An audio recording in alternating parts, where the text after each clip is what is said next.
ឡូអាម៉ាបាច់ចាំធ្វើតារាងបាល់ធ្វើអីទេព្រោះអានោះទៅផងទៅមើលពលានហោះទៅមើលយន្តហោះតោះតោះគេវាយតែគេខូច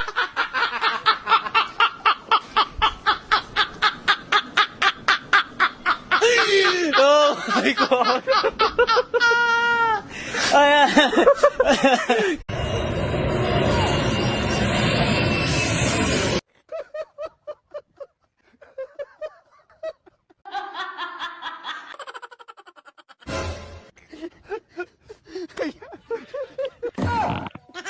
ឡូ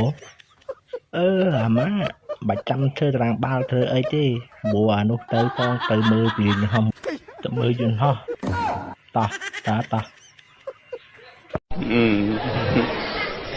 គេវាយតែគេខូច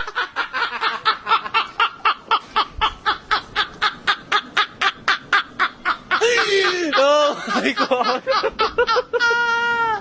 អា